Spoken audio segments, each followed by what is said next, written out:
আমাদের সবার বলা উচিত জাস্টিস জাস্টিস আমাদের মেয়ে মরলো কেন? জবাব দাও আমাদের মেয়ে মরলো কেন? জবাব চাই জবাব দাও জাস্টিস জাস্টিস জাস্টিস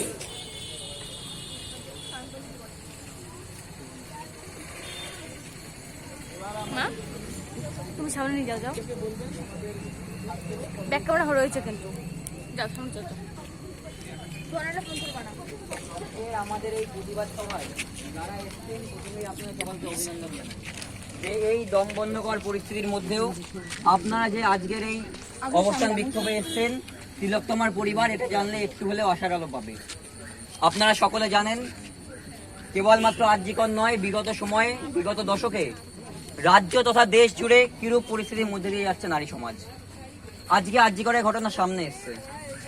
আরজিকরে একজন ছাত্রী তিলোত্তমা সারাদিন ডিউটি করার পর সন্ধ্যেবেলা যখন সেমিনার রুমে যায়, মেডিকেল কলেজে ছাত্রীদের জন্য কোনো নির্দিষ্ট করে ঘর থাকে না যেখানে তারা রাত্রে বিশ্রাম নিতে পারে, তাই সে সেমিনার হলে যায় পড়াশোনা করবে বলে। সেই সময় কিছু নরপশু তার উপর ঝাঁপিয়ে পড়ে এবং পৈশাচিকভাবে তাকে ধর্ষণ করে এবং তারপরে তাকে খুন করে। তবে সামগ্রিকভাবে প্রশাসন তার এই ধর্ষণ এবং খুনের ঘটনাটিকে কেবলমাত্র আত্মহত্যা বলে চালানোর চেষ্টা করে। আমরা প্রশ্ন করছি যে কার স্বার্থে একটি নিষ্পাপ মেয়ের ধর্ষণ এবং খুনের ঘটনাকে কেবলমাত্র আত্মহত্যা বলে চালানো হলো? প্রশাসনের কি যোগ রয়েছে এই ধর্ষণের সাথে? এবং এর পরবর্তীতেও কেবলমাত্র ওখানে নয়, তার মা বাবার কাছে ফোন করে জানানো হয় যে আপনারা কলেজে আসুন, আপনার মেয়ের সমস্যা হয়েছে।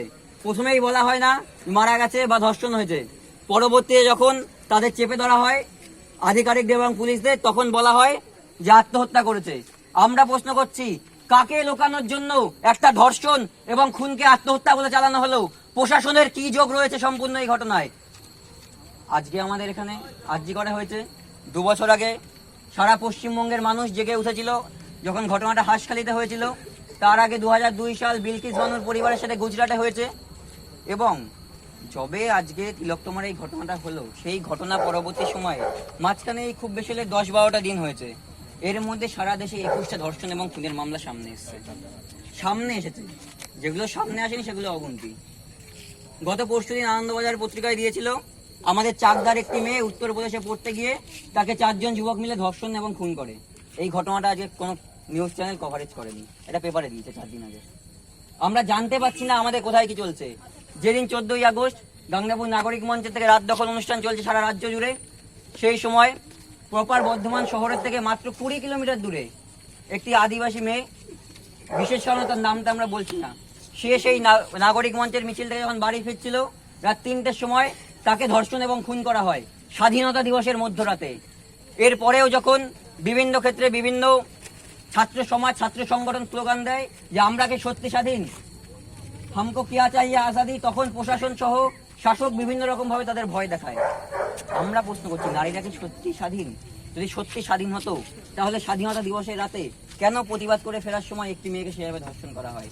তাই আমরা আজকের এই অবস্থানে জড়ো হয়েছি। আমাদের একটাই উদ্দেশ্য, আগামীতে একটা সুস্থ সমাজ তৈরি হওয়া, যে সমাজে নারীদের কোনো ভয় থাকবে না, তারা যখন খুশি স্বাধীনভাবে বিচরণ করতে পারবে। সেই একটা সমাজের দাবিতে আমাদের এই সংগ্রাম চলছে। এই লড়াই কেবলমাত্র একদিনের নয়, এই লড়াই কেবলমাত্র একটি ধর্ষণের নয়, এই লড়াই ততদিন চলবে যেদিন হাঁসখালি থেকে কামদুনি হয়ে কালিয়াগঞ্জ, আরজিকর, সমস্ত জায়গার সহ মণিপুরে নারী নির্যাতন সবকিছুর আমরা সুস্থ একটা বিচার পাবো, আমরা সর্বোপরি একটা সুস্থ সমাজ তৈরি করতে পারবো। তাই আমি স্লোগান দেবো, আমাদের এই সংগ্রাম চলছে, চলবে, চলছে চলবে, যতদিন না ধর্ষকদের শাস্তি দেওয়া হবে আমাদের সংগ্রাম চলছে চলবে, একটা সুস্থ সমাজের দাবিতে আমাদের সংগ্রাম চলছে চলবে। সকলকে ধন্যবাদ। আচ্ছা, এবার আপনাদের সামনে খুবই সংক্ষেপে বলবেন মাননীয় সমাজসেবী জীবন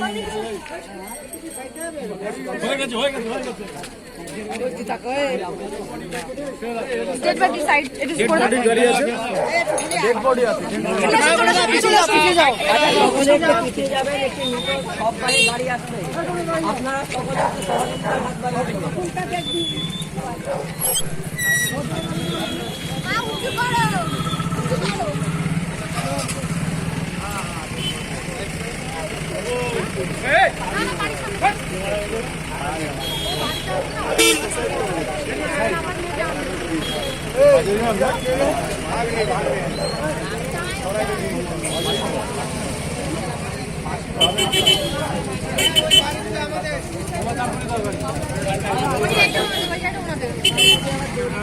ভাই একটু নেমে যা ভাই।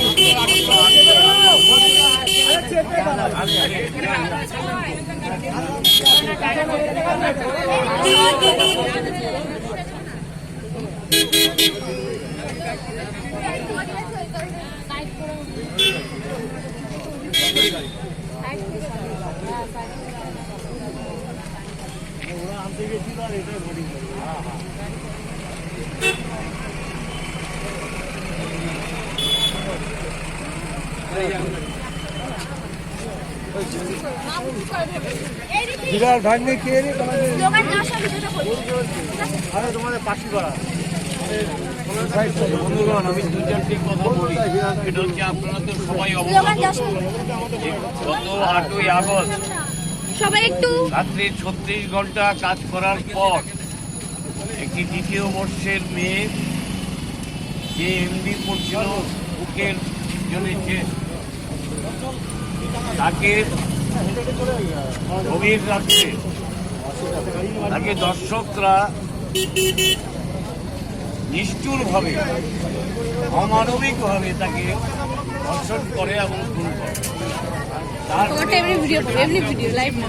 নয়, আজকে সারা ভারতবর্ষ এবং গোটা বিশ্বে যেখানে বাঙালিরা আছেন তারা প্রত্যেকেই গর্জে উঠেছেন এবং এই বিষয়টা এতটা মর্মান্তিক